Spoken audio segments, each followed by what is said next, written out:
Je vais commencer avec vous, Daniel Obono. Vous êtes député La France Insoumise de Paris et qu'on écoute ce que vous disiez justement il y a un an. On est un groupe de 17 députés de la France Insoumise et donc voilà, ce cadre collectif-là a permis que ce soit quelque chose de partagé. Et cet effet collectif-là, je trouve que ça a été important pour tous et toutes. Voilà, on est tous un peu des nouveaux dans le groupe de la France Insoumise, mais voilà, avec de la détermination, de l'entrain et puis une volonté de travailler ensemble. Voilà ce que vous espériez, notamment, c'était l'une des choses qui comptait pour vous. Est-ce qu'un an après, vous avez le sentiment que c'est chose faite ? Ce qui est sûr, c'est que notre groupe a fait entendre une voix alternative à l'Assemblée nationale. Nous avons réussi à montrer que nous étions à la fois la première force d'opposition, mais aussi la première force de proposition. Et je suis assez fière, effectivement, du travail qu'on a fait collectivement, du groupe qu'on a réussi à constituer, qui n'était pas gagné d'avance, y compris la pression qu'on a subie de toutes parts. On a réussi à maintenir une cohésion et en même temps faire voir, entendre des individualités, des spécificités qui sont la richesse à la fois du groupe et du mouvement. Et globalement, vous avez le sentiment d'être utile ? Utile à la cause au-delà, je veux dire, oui. au-delà du coup de gueule, au-delà du fait que effectivement vous êtes un groupe qui pèse et qui pèse, y compris en termes voilà de coup de gueule, d'expression publique, un certain nombre de personnalités chez vous, que ce soit François Ruffin, que ce soit Adrien Quatennens, se font particulièrement entendre et incarnent aujourd'hui aux yeux des Français l'opposition. Donc de ce point de vue-là, la bataille elle est gagnée. Mais du point de vue de l'efficacité, est-ce qu'un an après vous vous dites oui je pèse ?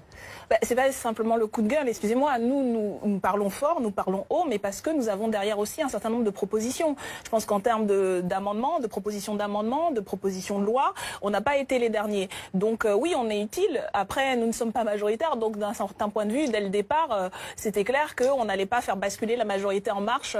En tout cas, pour le moment, on ne va pas les faire basculer. On va revenir d'ailleurs sur cette question du jeu entre la majorité et l'opposition. Je pense qu'on a joué le rôle de l'opposition pour lesquels on a été élus pour défendre des idées et on les a fait entendre. De ce point de vue-là, c'est sûr que l'opinion publique, en tout cas, vous en est gré. Vous commenciez à répondre. Je voudrais vous donner non, mais j'ai pas envie de répondre parce que c'est juste dans l'excès. Oui, mais parce que. Alors ça s'arrête. S'il vous plaît.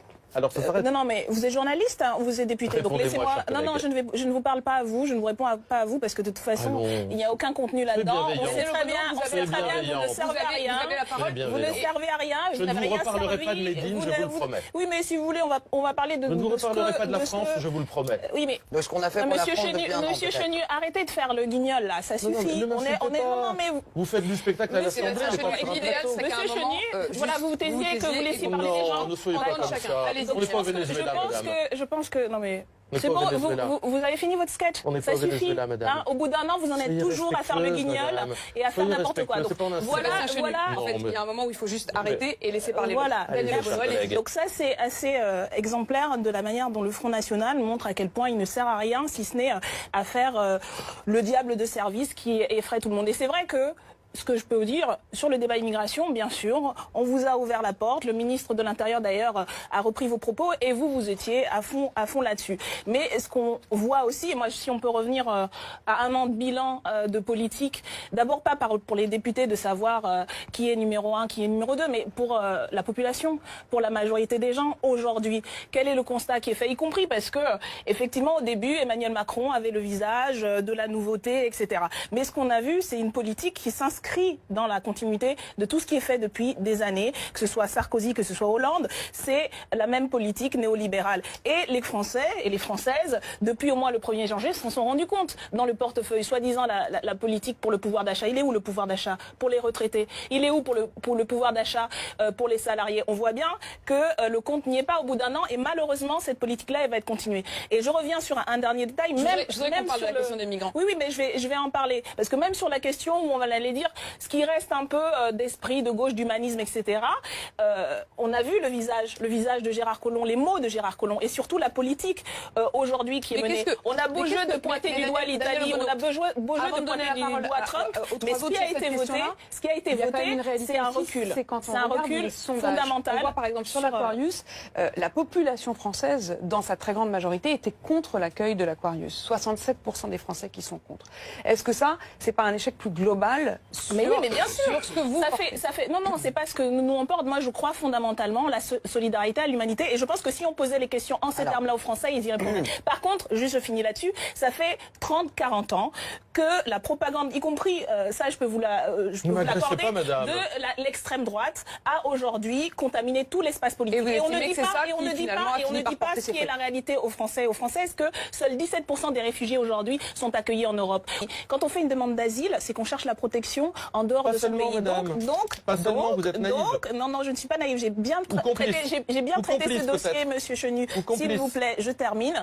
J'ai travaillé. On a fait plus d'une centaine d'amendements sur ce texte. On a également, Madame Grégoire, et vous le savez parfaitement, c'est dommage que vous utilisiez des méthodes politiciennes de ce genre. On a fait plus d'une centaine d'amendements et on a fait une brochure où on propose une autre politique.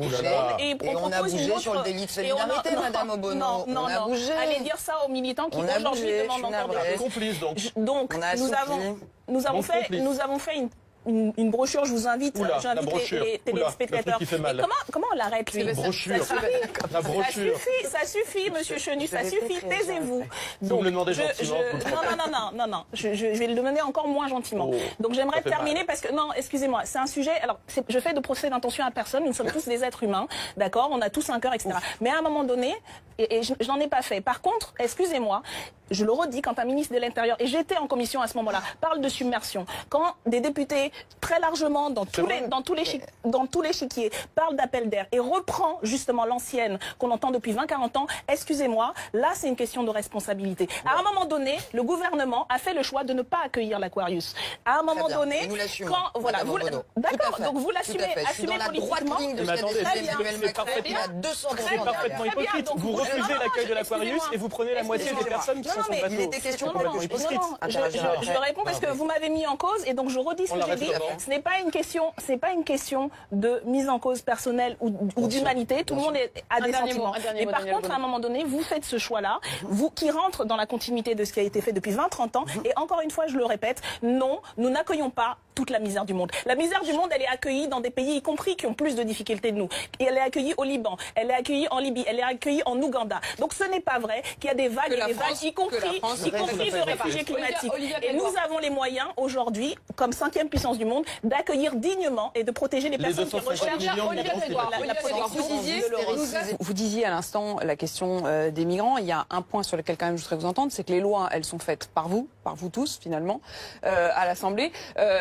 Et je voudrais qu'on fasse un premier bilan de celles qui ont été votées. Daniel Obono, je vous voyais tiquer parce que vous dites non, elles sont pas faites par nous, quoi, c'est ça? Non, malheureusement. Alors nous, on remet en cause la 5e République notamment pour ça. C'est que au moins 70% de l'initiative faite des lois, c'est le gouvernement. C'est le gouvernement qui écrit les lois et les députés, en vérité, ils ont très peu de fenêtres. Alors, il se trouve que nous, on est dans l'opposition, on en a encore moins.